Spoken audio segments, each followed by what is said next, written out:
여러분 안녕하십니까? 김항식입니다. 이번 시간에 여러분들과 함께 공부할 것은 강호사시가 면왕정가, 유상가 세 개의 작품을 묶어서 어휘어법까지 비문학을 함께 살펴보도록 하겠습니다.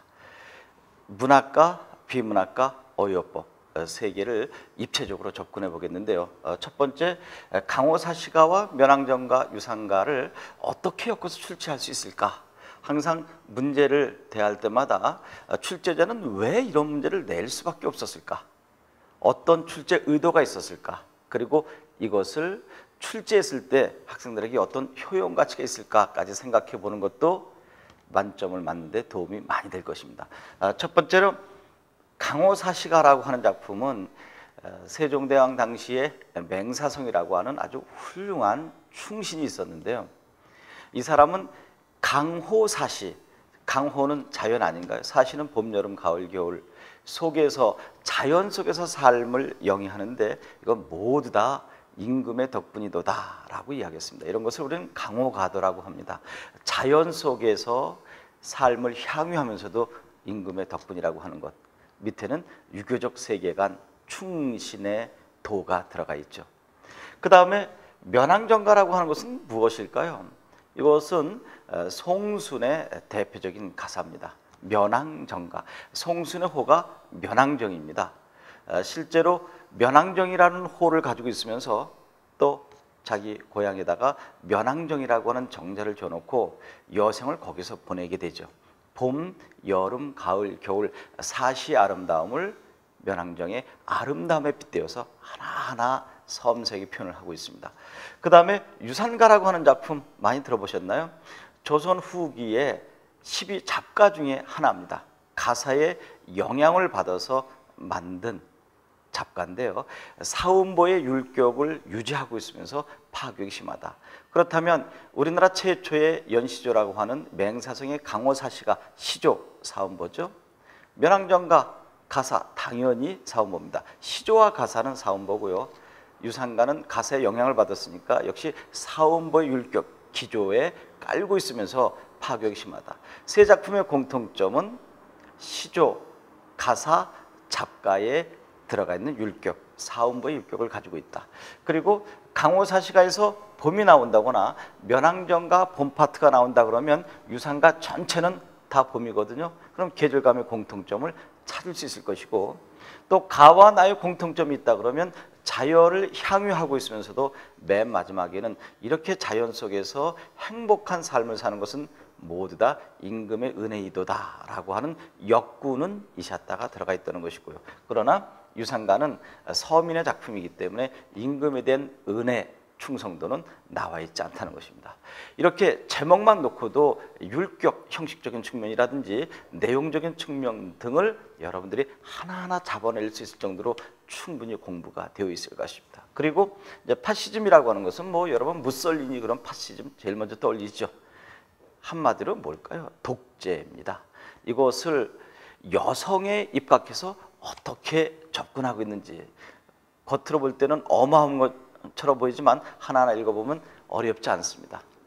파시즘에서 왜 이러한 독재, 전제 정치가 나올 수밖에 없었는가 하는 것, 이것은 우연히 나타난 것이 아니라 누구에게나 잠재하고 있었다는 것입니다. 여러분 속에도 마찬가지입니다. 만약에 여러분 동생이 있었다고 한다면 동생에게 함부로 하는 것, 이런 것들은 우리 부지불식간에 내재해 있다는 것입니다. 특히 남성이 여성을 함부로 하고 있는 문제를 집중적으로 살펴보고 있습니다. 남성과 여성의 동등, 요즘에 제일 중요하게 여겨지는 것이 페미니즘 아니겠습니까? 페미니즘에 입각한 문제는 반드시 출제될 것이다. 그동안 여성이 남성이 계속 눌려 지냈었는데 이번만큼은 절대로 안 된다는 것이죠. 여러분 요즘 박근혜라든지 한명숙 뭐 이런 분들 한번 보십시오. 대권에 도전하기도 하고 또 국무총리가 되기도 하고 여성의 위상이 어느 정도 높아지는지 알겠죠. 그렇다면 수능 시험 문제에서 가만 놔두겠습니까? 여권 신장, 여성의 권익을 옹호하고 주장하는 작품들이 나오지 않을까요? 무엇이 있을까요? 인형의 집이라고 하는 외국 작품으로부터 조선시대 때 박시전이라든지 이춘풍전 이런 것들, 또 시집살이요 용부가 여성의 목소리가 나오는 것들, 또 장기전, 이런 것들이 얼마든지 출제될 수 있을 것입니다. 본 수업 들어가기 전에 워밍업을 이 정도로 해두고 여러분들과 함께 구강을 살펴보도록 하겠습니다. 첫 번째, 강호의 여름이 드니 초당에 일이 없다 그랬습니다. 강호의 여름입니다. 여기서 여름이라고 하는 말을 좀 잘 알아둘 필요가 있는데요. 여름과 여름은 분명히 차이가 있습니다. 과거의 여름은 무슨 뜻일까요? 이것은 열매의 의미를 가지고 있는 것입니다. 어디에 나오는가요? 용비어천가 보면은 뿌리 깊은 나무간 바람에 아니밀세 곧되었고 여름 하나니. 뿌리가 깊은 나무는 바람에 아니 흔들림으로 꽃이 좋고 열매가 많이 열린다라고 하는 의미고요. 이렇게 니은이 오게 됐을 때는 두 가지 의미입니다. 오늘날 우리들이 이야기하는 여름하, 썸머에 해당되는 것이고요. 또 하나는 뜻밖입니다. 시골에서 우리 할아버지 할머니가 농사 짓고 계셨을 때 농사, 여름 짓다 그러면 농사 짓다 입니다. 여기서는 이것을 쓴 것입니다. 강호의 자연의 여름이 되었습니다. 초당에 일이 없다. 이제 자연 속에서 삶을 살고 있는데 여름이 되었다. 내가 살고 있는 그 초가 삼간에 아무 일이 없구나, 고요하구나. 그러니까 여기서 이야기는 아주 고요하고 적막한 분위기를 잡아낼 수 있어야 되겠죠. 유신한 강판한 보내나니 바람이로구나. 유신한 나와 신뢰를 지키고 있는 믿음이 있는 강판은 강 물결은 보내주고 있어요. 무엇을 보내주고 있습니까? 바람을. 도치됐죠? 그러니까 여름에 시원한 바람을 나와 믿음을 유지하고 있는 저 강물결은 바람, 시원한 바람을 보내주고 있구나. 이 몸이 서늘해옴도 이렇게 서늘하게 여름을 지내는 것도 역군은 이셨다. 또한 임금의 은혜이시도다. 역군 은 이렇게 또한 임금의 은혜이시도다라고 하는 것은 상진의 감군 은이라고 하는 악장 잡아주고요. 조금 전에 이야기한 면왕정가에 보면 맨 마지막에 이 몸이 이렇게 지내는 것도 또한 임금의 은혜시도다. 역군운이 나오면 맹사정의 강호사시가 상진의 감군은 송순의 면왕정과 함께 엮어두면 공통점을 찾아낼 수 있겠죠. 유교적 세계관. 그 다음에 송순의 면왕정가라고 하는 작품은 어떻게 알아둬야 되는가 하는 것입니다. 면왕정가에서 제일 중요한 것은 한 작품 속에 봄, 여름, 가을, 겨울이 들어가 있다는 것입니다. 여기에서 춘, 하, 추, 동이 들어가 있는데 어디까지 접근해 보아야 될까요? 면왕정가처럼 한 작품 속에 추나 추동, 사시가 들어가 있는 작품들을 함께 잡아야 되는데 무엇이 있을까요? 정철의 성산별곡이라고 하는 것. 물론 정극인의 상춘곡, 송순의 면왕정가, 정철의 성산별곡은 가사의 계보를 이루고 있는 것이라고 하는 것을 상식적으로 알고 계시겠지만 면왕정가와 성산별곡과 또 정철의 삼위인곡을 보게 되면 이 세 개의 작품 속에는 모두 다 봄, 여름, 가을, 겨울이 들어가 있다는 것을 꼭 잡아주어야 된다는 것입니다. 어디까지 봄인지 여름인지 가을인지 겨울인지 또 그 각 계절에 해당되는 핵심어들도 잡아줘야 되는데 특히 삼위인곡의 핵심어가 종종 나오죠. 내가 임과 떨어져 있지만 봄에, 여름에, 가을, 겨울에 임금께 주고 싶은 것이 있다. 봄에는 무엇일까요? 매화를 꺾어서 주고 싶고 여름에는 아름다운 옷을 만들어서 주고 싶고 가을에는 저 맑고 밝고 깨끗하게 떠있는 청광, 달빛을 보내주고 싶고 겨울에는 나는 남쪽에 이렇게 있는데도 추운데 저 북쪽에 있는 북쪽은 한양이 되겠죠. 전라남도 창평이 있었으니까요. 이 전라남도 창평이 있는 이 남쪽도 이렇게 추운데 저 북쪽 한양에 있는 임금 얼마나 춥겠는가. 여기 있는 햇볕을 따다가 보내주고 싶구나. 그때 햇볕은 양춘이 되겠죠. 봄에 매화, 여름에 옷, 가을에 달빛, 청광, 겨울에는 양춘, 햇볕을 보내주고 싶다라고 하는 핵심들을 하나하나 잡아주고 특히 면왕정가 가을에서 여러분들 잘 알고 있는 뭘까요? 누렇게 익은 곡식을 어떻게 표현했습니까? 황운이라고 했었죠. 아, 그렇구나. 이 황운은 가을의 대표적인 핵심어구나. 이 황운이 나와 있는 것이 농가을령과 8월령에서도 나오고 박일러 선상탄에서도 나오는구나.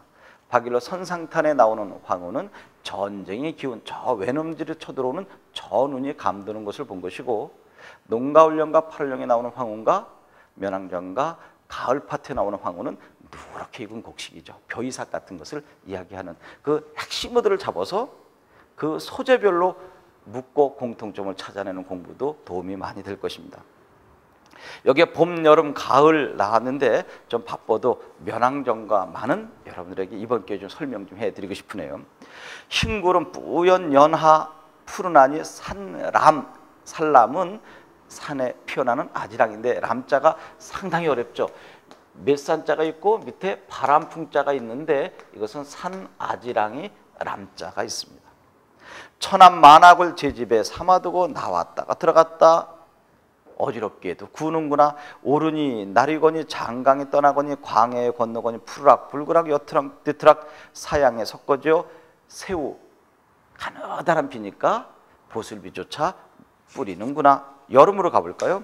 나묘를 바쁘게 타고 소나무 아래 굽은 길로 오며 가며 하는 적에 녹양에 우는 황행 꾀꼬리죠. 교태 겨우 우는구나.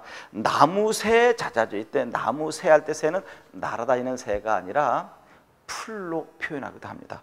나무 또 새가 우거져서 녹음이 어울린 적에 백청난간의 긴 졸음 표현이니, 이때 백청난간의 긴 졸음, 이것은 적막하고 고요한 것, 앞에서 이야기한 이 부분과 연결시키면 좋겠죠. 어디에? 강호의 여름이 늦으니 초당이 일이 없다. 그 부분하고 연결시키면 좋을 것이고요. 수면의 양풍이야 그칠 줄 모르구나. 수면, 물 위의 양풍, 서늘한 바람. 이때 양은 서늘할 양자입니다. 서늘한 바람이 그칠 줄 모르는구나. 그 다음에 가을로 가볼까요? 전설이, 된설이 빠진 후에 산빛이 금수로구나. 된설이가 내린 후에 산빛이 금수. 여러분, 서리가 내리고 난 다음에 단풍이 가장 아름답다고 하지 않나요? 거기에 비단에 술을 놓은 것처럼 아름답구나.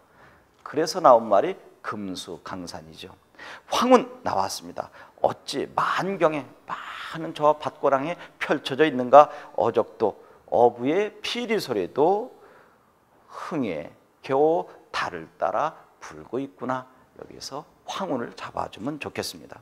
겨울이죠. 초목이 다 진 후에 강산이 매물코늘 조물이 야단스럽게도 빙설로 얼음과 눌로 이렇게 아름다운 경치를 꾸며내니, 경국요대와 옥혜운산이 눈앞에 벌려져 있구나. 건곤도, 건은 하늘과 땅인데 자연이죠.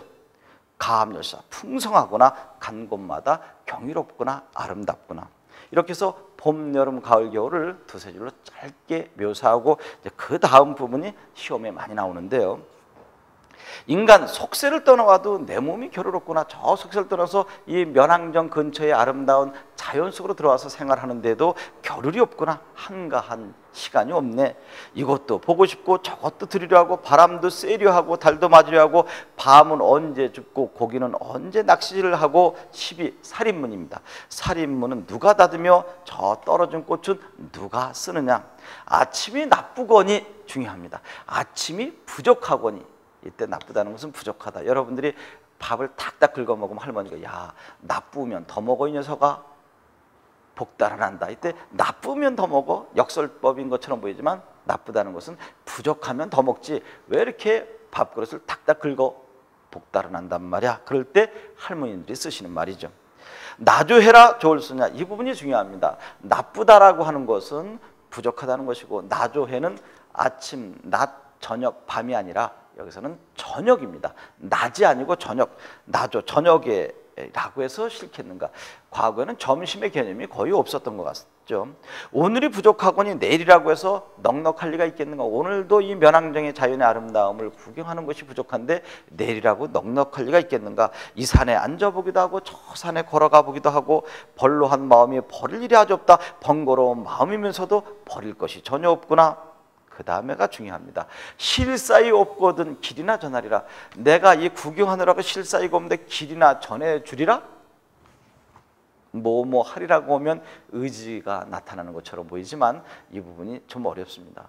내가 자연의 아름다움을 구경하느라고 겨를이 없는 이 상황에 어떤 사람이 면왕정으로 가는 길이 어딥니까? 좀 알려주시겠습니까?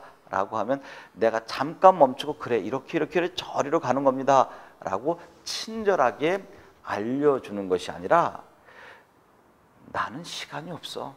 너에게 그 알려줄 그 시간조차 없단 말이야. 그 뜻입니다. 그래서 이 부분은 긍정적으로 보면 면왕정에 푹 빠져서 아름다움에 완전히 동화되어 살아가는 사람이기도 하면서 부정적으로 보면 그 아름다움을 나 혼자 보고 저 사람에게 알려주지 않는 이기주의적 세계관으로 접근해 볼 수도 있다는 것, 두 개의 상황을 기억해 두고 어떻게 조건이 제시되느냐에 따라서 여러분들이 선택하면 되는 것이겠죠. 다만 한 청려장이 다 무뎌가나, 청려장은 이 지팡이인데 이 지팡이 끝을 하도 이렇게 디디고 다녀서 이 끝이 무뎌졌다.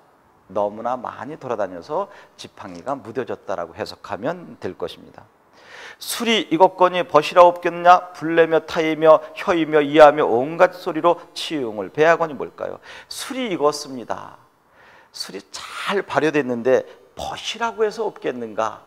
이건 무슨 말일까요? 술도 익었죠. 그 다음에 내 좋은 사랑하는 벗들까지 와서 함께 마신다면 이것이야말로 뭘까요? 금상첨화가 아니겠느냐 하는 것이죠. 술도 익었죠. 그 내가 좋아하는 술, 여기에다가 또 좋아하는 친구까지 있으니 비단 위에 꽃 그림까지 그려놓는 것이죠. 금상첨화의 반대는 무엇일까요? 이것은 꼭 맞는 것은 아니지만 설상가상으로 접근해 볼 수 있겠죠. 여러분, 금상첨화가 나와 있는 작품 어떤 것이 있을까요? 황희정승 작품이 있죠.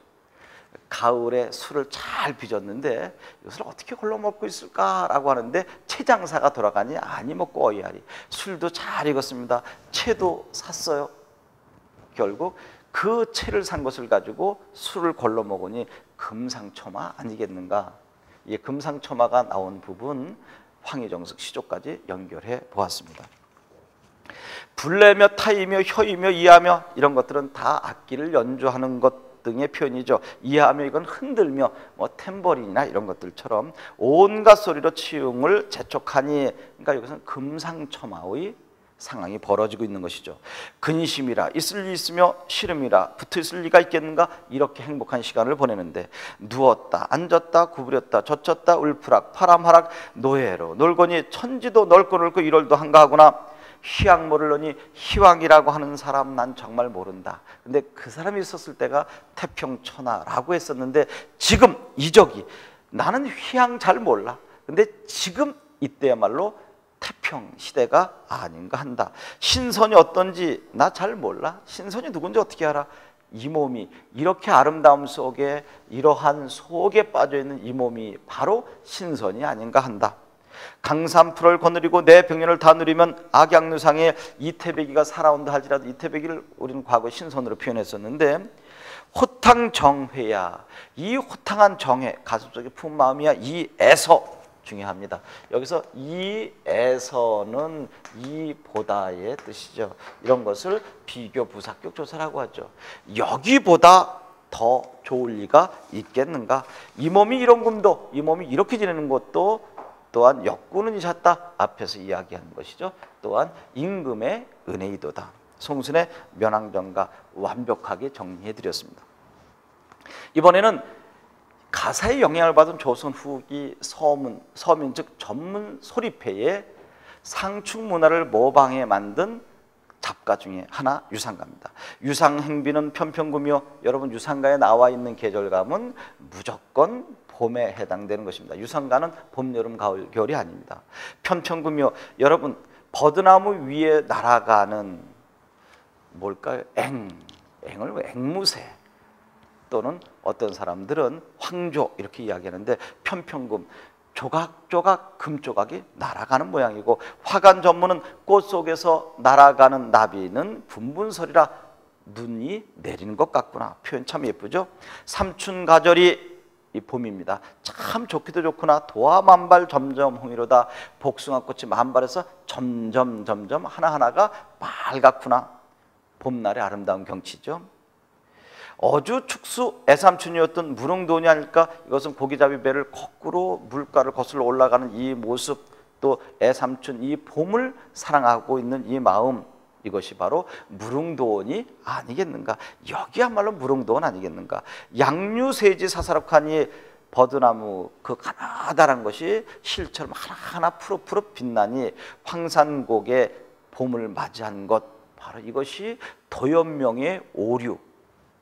도연명이는 항상 거기 5그루의 버드나무를 심어놓고 있었다 그러는데, 도연명 하면 무릉도원 아닌가요? 무릉도원이 바로 이 봄날의 경치가 아름답게 펼쳐진 이곳이 아니겠는가? 제비는 물을 차고 기러기는 물이 져서 거지 중천에 높이 떠서 두 날을 훨씬 쫙 펴고 훨씬 펄펄펄 백운간 흰 구름 사이에 높이 떠서 천리강산 머나먼 길을 어이갈 꽃을 피운다. 여러분, 기러기가 어이갈 꽃을 피운다 그러면 시적하자의 슬픈 마음을 저 기러기 속에 투영시킨 것, 감정이입이 아닐까 생각하는데, 여기서는 감정이입이 아니고 그냥 자연의 소리 정도로만 보면 됩니다. 함정이죠. 원산은 첩첩, 태산은 주춤. 이때는 원산 한자, 첩첩 한자, 태산 한자, 그 다음에 주춤도 한자로 대응시켜야 되는데 한자 실력이 부족했는지 주춤이라고 하는 순 우리말을 썼죠. 이것은 우뚝 솟아서 그런 뜻이죠. 기암은 충충, 장송은 낙낙, 에이 구부러져 광풍이 흥을 겨워 우주를 춤을 춘다. 여러분, 늙은 소나무에 바람이 불어서, 여기서 광풍은 미친 바람 그랬는데 좀 센 바람이 불어서 출렁출렁 움직이는 것을 보고 우주를 춤을 춘다. 이 봄날의 아름다운 경치에 빠져있는 시적 화자의 마음을 어디에? 저 바람에 의해서 흔들리는 나뭇가지에 투영시켰죠. 기쁜 마음을. 그러니까 앞에 어이갈 것을 피운다는 감정이입이 아니고 우주를 춤을 춘다, 이 부분이 감정이입이 되는 것이죠. 층암 절벽상의 폭포수는 콸콸 수정염 들이운 듯, 이 부분은 우리말의 아름다움을 가장 잘 살렸은 부분이 되겠고, 폭포수를 묘사한 부분으로서 의성어, 의태어가 많이 쓰이니까 당연히 음성상징어, 즉 우리말의 아름다움을 잘 살렸은 것이죠. 여러분, 소리나 모양을 나타내는 것을 한자로 표현하기 힘들지 않습니까? 여기서 수정염은 수정어로 된 발을 이야기하는 것이죠. 사람들의 발, 그리고 중국집 들어갈 때 쭉 늘어져 있는 것을 발, 똑같은 글자지만 소리의 장단이 다른 경우죠. 여기서는 수정염, 발을 들이운 듯 이골물이 주르륵 저골물이 쌀쌀 열의 열골물이 한데 합쳐져서 천방저 지방저 소크라져 펑포져 넌출지고 방울져 저건너 병풍성으로 우릉 콸콸 흐르는 물결이 은옥같이 흩어지니 소부호유가 문답하던 기산영수가 여기 아니냐. 이것은 폭포수를 묘사한 것입니다. 마치 이 부분은 판소리 수군가를 연상케 하고 미녀라든지 사설 시절을 엿볼 수 있는 아주 재미있는 우리말로 표현된 부분입니다. 소부호유 이야기는 잘 알죠. 여러분들 중국에서 요임금, 순임금 알죠? 요임금, 순임금. 또 옛날에 전설상의 시대 때에 그 태평천하를 부르짖던 사람들이 소부에게 너 내 왕위를 물려주마 그랬죠. 그랬더니 소부호유는 싫다. 나는 이렇게 자연 속에서 은일 자적하는 것이 좋겠다. 자연 속에서 하는 것이 지내는 것이 낫지 벼슬 살이하는 것이 좋겠느냐. 그랬더니 한 친구는 그 왕위를 물려준다는 요임금의 이야기를 듣고 이거 지저분한 이야기를 들었다 해서 귀를 물에다가 씻었더니 저 밑에 또 한 친구는 소에게 물을 먹이려고 했다가 저 지저분한 이야기를 들은 귀를 씻은 물을 내가 짐승이지만 소에게 먹일 수 있겠는가 하고 물을 먹이지 않았다는 이야기죠. 그래서 소부호유는 여러분들이 알고 있는 이 세상의 은일지사의 대명사처럼 쓰여진 인물들입니다. 이렇게 해서 여러분들에게 유산가도 살짝 보여드렸습니다. 71번 가나다 화자의 태도상의 공통적으로 가장 적절한 것은, 이건 2, 3, 4 읽어보지 않아도 되겠죠. 자연을 벗삼는 삶에 만족하고 있다. 2번 자연을 운동과 도피의 세계로 설정하고 있다. 자연을 운동과 도피의 세계라고 한다면 청산별곡 정도 잡아주면 되겠고, 또 제가야산 독서당 정도에서 가야산 정도, 이상세계를 설정하고 그것을 추구하고 있다. 현실로부터 탈출하고자 하는 강한 욕구를 드러내고 있다. 현재와 같은 삶을 부여한 절대적 존재에 대한 감사하고 있다. 절대적 존재 같은 경우는 어떻게 보면 역구는 이야기한 나 이 정도로 보면 되겠죠. 정답은 1번이 되겠고요. 72번 기억 한가로움과 정서적으로 잘 어울리는 구절을 나에서 찾으면 앞에서 해줬죠. 백청난간의 긴 조름 펼쳐내니 고요하고 적막하고 한가로움이죠. 여러분, 여름에 노긋노긋한 상태에서 점심 먹고 조는 모습 떠올려 보면 되겠죠. 73번, 니은과 발상 과정에 가장 유사한 것은 술이 준비되어 있고 멋진 친구들이 내 옆에 있어서 함께 음악 속에 빠져들어가니 얼마나 좋을까. 얘도 있고 얘도 있고 금상첨화를 잡아주면 되겠죠. 그렇게 해서 2번에 대처볼 붉은 골에 밤은 어이 떨어지며 벼변 그루에 개는 어이 날이 난고 술육자 처정사 들어가니 아니 먹고 어이하리 라고 하는 황희의 시조를 소개했습니다. 그러면 1번은 뭘까요? 붉은 눈 소수리 바람 불 때 누구 한 잔 먹자고 하겠는가. 하물며 무덤 위에 잔나비가 휘파람 불 때 뉘우친들 어찌하리. 이것은 정철의 최초의 사소시조인 장진주사인데 젊어서 놀자 죽으면 끝난다 이런 이야기고요. 세 번째는 잠들고 먼 산을 혼자 바라보니 그리던 님이 온다 할지라도 이렇게 자연과 더불어 내가 술잔을 기울이는 이 순간 그리던 님보다 나는 더 행복하고 즐겁다. 말씀도 음도 아니어도 끝내줘 하노라. 저 산이 나에게 어떠한 말도 웃음도 지어주지 않아도 그냥 좋다. 여기에 해당되는 것은 뭘까요? 이심전심에 해당되는 것이죠. 이심전심과 같은 한자 수거들 알고 계신가요? 분립문자라고 하는 것도 참고로 좀 알아두시고요. 심심상인 이런 것들은 다 이심전심에 해당되는 것입니다. 또 부처의 미소와 같은 여마미소 또는 여마시중이라고 하는 것도 함께 알아두시고요.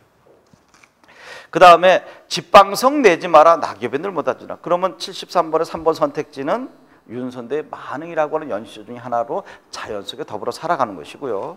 이번에는 한석봉의 시조입니다. 집방성 내지 마라 낙엽에 앉으면 되지 않니. 소나무 불 혀지 말아라 어제 졌던 달이 돋아난다. 아이야 박주 산철망정 없다 말고네.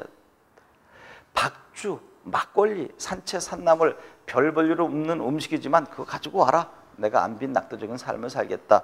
여기에서 집방석과 솔불은 인공적인 것이고 낙엽과 어제진 달은 자연적인 것이다. 그러니까 인공적인 것 내던져버리고 자연 속에 들어가 살겠다. 5번은 상춘곡입니다. 갓귀어 늙은 술을 갈건 소나 칡 덩굴로 만든 수건으로 걸러놓고 꽃나무 가지 걷고 세물하면서 먹겠다. 이때 수 놓고는 십자수가 아닙니다. 봄바람 슬쩍 불어 녹수 시원한 맑고 깨끗한 물을 건너오니 청양은 잔해지고 낙홍은 없어진다. 맑은 향기는 술잔에 떨어지고 빨간 꽃잎파리는 옷에 떨어진다. 자연 친화, 자연 동화라고 했었죠. 정답은 금상첨화의 발상을 보여주고 있는 2번이 되겠습니다. 74번 ABCD의 문맥적 의미로 바르지 않은 것은 펼쳐져 있다, 풍요롭다, 부족하다, 우뚝 서서 다 됐는데 여기서 훨씬 표구는 훨씬 더 많아 할 때 보다 더의 의미로 함정을 만들었는데 여기서는 활짝 쭉 펴고 그런 의미가 되겠습니다. 이번에는 앞에서 이야기한 파시즘이라고 하는 것인데 그 첫 번째 단락만 살짝 보여줄게요. 앞에서 이야기 다 했으니까요. 이 파시즘은 제1차 세계대전 뒤에 그 이탈리아의 수상 무솔리니의 어떻게 보면 중심을 두고 일어난 주의라고 볼 수 있습니다. 무솔리니.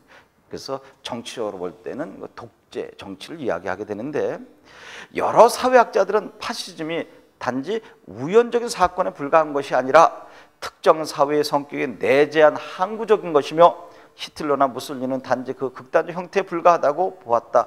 누구나 다 가지고 있는데 무솔리니나 히틀러는 이게 극단적인 행동으로 강하게 표출되었기 때문에 그 사람들의 상징성으로 보고 있는 것이지 여러분이나 저나 다 파시즘적 요소는 가지고 있다. 그것이 어디까지 이제 나타나고 있다. 지금 여성을 함부로 대하는 것. 아이 여성이 뭐야 도대체.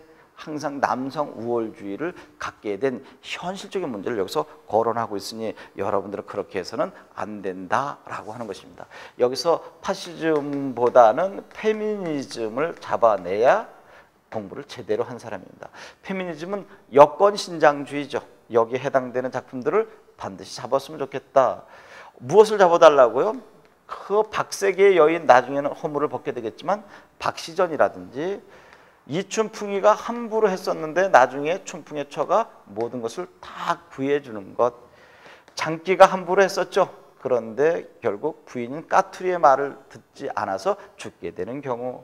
또 입센의 인형의 집, 내가 왜 당신들이 마음대로 가지고 놀고 하는 인형에 불과하냐 이거죠. 그리고 우리가 살고 있는 이것은 인형의 집에 불과하다. 나도 한 인간으로서 주체성을 갖고 정체성을 갖고 살아가야 되지 않겠는가. 왜 당신은, 여기서 이제 물론 이 인형의 집의 주인은 노라라고 하는 여인이죠. 남편 당신은 왜 당신만 착할 내가 돌봐야 되고 또 자식들을 보살펴야 되는 인간으로 전락시키느냐.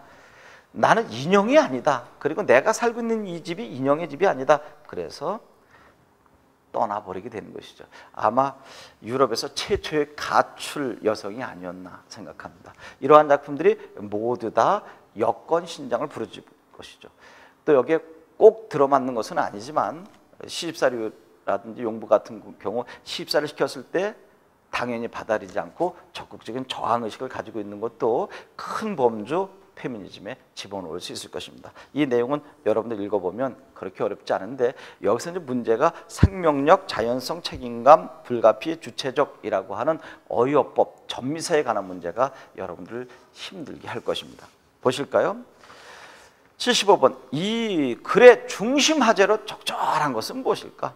여기서는 맨 첫 번째 단락을 보면 되죠. 일상적 삶에 침투한 파시즘의 실체, 무엇이 문제인가? 이것을 잡아줘야 할 것이고요. 76번, 이 글의 설득력을 높이기 위해 택한 글쓰기의 전략으로 보기 어려운 것은, 여러분, 분석적 접근을 통해 파시즘의 성격을 규명했다. 성, 남성, 여성, 또 가족에 관한 문제, 국가, 민족에 관한 문제로 하나하나 좀 살펴봤는데요. 학자들의 견해를 이용해 파시즘의 위험성 경고하겠다. 이거 파시즘이 우리 속에 내재하고 있다간 큰일 난다. 그 다음에 이제 3번이 약간 까다로웠습니다. 미래에 예상되는 문제점을 추론하여 파시즘의 생명력을 강조한다. 미래에 예상되는 문제점이 아니라 마지막 문단에서도 확인해 볼 수 있겠지만 현실의 당면 과제를 지적하고 있는 것입니다. 지금은 이런 문제가 발생됐으니 이거 여러분도 고치지 않으면 안 되겠다라고 하는 것이죠. 이런 문제는 뭘까요? 여성 평등이 이루어지지 않는 사회입니다. 그 다음에 4번, 5번은 네 번째, 다섯 문제 문단을 살펴보면 자세히 나와 있고요. 77번이 여기서 이제 여러분들에게 가장 중요한 부분이 되겠죠. 보면 화라고 하는 말은 무엇이 되었다라고 했을 때 이 화는 일부 명사 뒤에 붙어서 그렇게 만들거나 됨을 뜻하는 전미사다. 여러분, 여기 어근이 나오고 뒤에 나오는 것을 접사라고 하는데 앞에 나오는 접사를 뭐라고 할까요? 앞에 나오니까 머리죠. 접두사. 뒤에 나오는 것을 전미사라고 하는데 반드시 어근에 붙어줘야 되는 것입니다. 예를 들면 이런 거죠. 먹다라고 하는 말이 동사인데 여기에서 다를 뺀 나머지 이 먹을 우리는 어간이라고 부릅니다. 예를 들어서 먹고, 먹으니, 먹어서 이렇게 어간에 어미가 나올 때 이것을 활용이라고 하는데 이제는 이 어미가 아니라 여기서 이라고 하는 먹다의 먹이라고 하는 말에다가 이라고 하는 명사를 만들어주는 전미사를 붙이게 되면 이때 어미가 왔을 때 얘는 어간이지만 전미사가 오게 되면 얘의 명칭은 어근으로 바뀌게 되는 것입니다. 그럼 어떻게 될까요? 먹이가 되죠. 그럼 먹이는 분명히 먹다라고 하는 동사에서 무엇으로 바뀐 것입니까? 명사로 바뀐 것. 이런 것들을 우리는 이제 파생어라고 이야기하는데 이때 이것은 바로 이것을 이야기하는 것입니다. 그렇다면 이제 전미사의 용법인 이 화가 다른 것과 어떻게 연결될 수 있는가 하는 것이죠. 볼까요? 한자어의 경우 이렇게 일부 명사의 뒤에 뜻을 더하는 전미사가 붙어 단어가 만들어지는 예가 많다. 그런데 여기 해당되지 않는 것을 골라라 그랬습니다. 여기 볼까요? 한번 생명에다가 여기에다 력이라고 하는 말을 붙였습니다.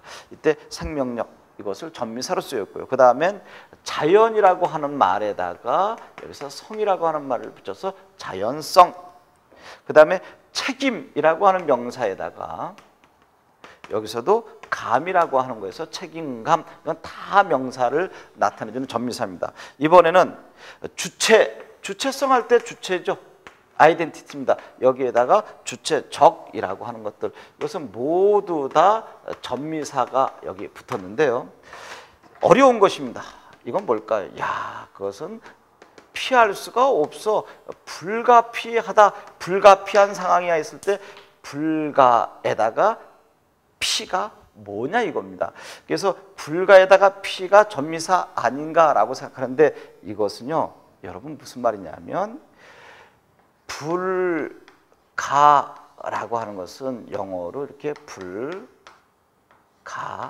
미안합니다. 이것은 이렇게 쳐줘야 되겠죠. 불가는 영어에서 이야기하는 이때 가는 캔이에요. 무엇 할 수 있다 캔이고, 이때 불은 안 입을 자니까 뭘까요? can't 할 때 can not이 되는 것입니다. 그러면 can은 뭘까요? 영어 시간처럼 돼버렸네. 조동사잖아요. 그럼 조동사 다음에는 반드시 본동사가 나와야 되는 거 아닌가요? 동사 원형 나와야 되잖아요. 뭐뭐 할 수 있다. I can do 이러잖아요. I can do 그랬을 때 can은 조동사고 do가 하다니까 할 수 있다고. I can study 그럼 뭘까요? can은 뭐뭐 할 수 있다잖아요. 그럼 뭘까? 스타디는 공부죠. 공부할 수 있다가 되는 것이잖아요. 그러니까 이때 피가 피하다라고 하는 말이에요. 그러니까 불가피라고 하는 말은 뭘까요? 피할 수 없다예요. 불가피가 피할 수 없다. 반드시 해야 된다는 의미고요. 그렇다면 뒤에 나오는 요 하다가 요 하가 전미사가 되는 거예요. 우리가 이야기하는 공부, 노래라고 하는 말 있죠. 공부와 노래라고 하는 말에다가 무엇이 붙어요? 하다라고 하는 말이 붙죠. 그럼 뭘까요? 공부하다, 노래하다 할 때 요 하다 할 때 이것을 하다 접사라고 이야기하는 것입니다. 그러니까 여기서 불가피할 때 피가 전미사가 아니라 불가피한 할 때 요 하가 전미사가 된다는 것입니다. 그러니까 이것은 전문적으로 접근하지 않으면 힘들 것인데, 제 설명을 들은 여러분들은 어떤 문제가 나와도 쉽게 해결할 수 있을 것입니다. 이렇게 해서 77번에 4번 약간 어려운 듯한 문제를 해결해 보았고요. 78번 보기에서 글쓴이가 옹호할 만한 것은 무엇입니까? 여기서 글쓴이 뭐예요? 여성들의 주체적이고 자유로운 삶의 방식을 억압하고 있는 그것을 반대하고 있는 것입니다. 아니, 여성들 시집 안 갈 수도 있는 것이지 왜 여자는 반드시 시집을 가서 가정을 이루고, 여기서 노라가 그렇게 힘들어 했었던 것처럼 왜 가정을 인형의 집으로 만드느냐? 여러분들 만약에 남자들이 이 강의를 주로 들으면 야, 참 시대착오적 발상을 가지고 있는, 여자는 당연히 집에서 살림 잘하고 애들 잘 키우면 되는 것이지 무슨 여건 신장이 어딨어? 라고 이야기하는 사람이 있다면 그 사람이야말로 시대착오적 발상이 아닐까요? 그럼 김항식 선생, 당신은 여기서 이야기하는 것처럼 여성과 동등한 입장에 늘 서고자 하는 페미니즘 사고를 가지고 있는가? 예, 노력하겠습니다. 그러면 여기서는 여성들의 주체적이고 자유로운 삶의 방식을 억압하는 것에 대해 반대하고 있으니까, 니은 집을 팔려면 남편은 아내의 동의를 얻어야 해. 여성, 남성 평등 입장을 찾아내는 거 하나 골라줘야 되겠죠. 니은은 무조건 들어가야 됩니다. 그렇다면 3번과 4번 싸움인데, 4번 보니까 개인의 행복을 위해서는 결혼을 안 할 수도 있다. 주체적이며 자유로운 선택 얼마든지 여성이 할 수 있다라고 하는 것 보여주면 되겠죠. 어렵지 않았습니다. 78번에 4번이고요. 위글을 잘못 이해한 것은, 이것은 세부 항목입니다. 처음부터 꼼꼼하게 잘 읽어봐야 되는데, 가나다라마라고 하는 단락이 이미 만들어졌으면 모르는데, 안 만들어졌으면 여러분들이 하나하나 단락을 형식적으로 묶어서 1, 2, 3, 4, 5 또는 가나다라마로 만들어주면 그 형식적인 단락이 눈에 쉽게 들어올 수 있다. 1번 파시즘은 자유주의자들의 삶의 태도를 긍정하지 않는 것. 네 번째 단락 참고해 보시고요. 파시즘은 전쟁을 예찬하면서 모든 국민을 국가 종식시키려고 하는 건 두 번째, 세 번째 단락이에요. 파시즘은 과거의 황금시대에 나타나서 히틀러와 무솔리니에 의해 널리 확산되었고, 이 부분이 약간 까다로운 것처럼 보이는데 파시즘의 발생과 기원에 대해서 여기서 언급하지 않고 있다는 것입니다. 그 다음에 4번 파시즘의 남녀의 성 역할의 차이를 생물학적 차이에서 비롯된 비롯된 자명한 것으로 간주하고 있군 그랬죠. 그 다음에 참다운 민족 사회를 건설하기 위해서는 개인의 주체적이고 자율적인 삶을 존중해야 하겠군. 이건 뭐 당연한 이야기고요. 그래서 여기에서 발생과 기원에 대해서 언급하지 않고 있는 부분을 잡아낸다면 79번의 3번이 되겠습니다. 이렇게 해서 여러분들과 함께 문학작품과 비문학을 동시에 엮어서 어휘어법, 특히 전미사까지 살펴보았습니다. 이제 얼마 남지 않았습니다. 여러분들과 약속한 강의가 점점 이제 마지막으로 가고 있습니다. 이 강의 끝나는 날 여러분들은 마지막 문제까지 맞춰서 1등급을 성취하는 것은 물론이려니와 당연히 만점 맞아야 되지 않겠습니까? 여러분 다음 시간에 더 멋진 강의로 뵙도록 하겠습니다. 고맙습니다.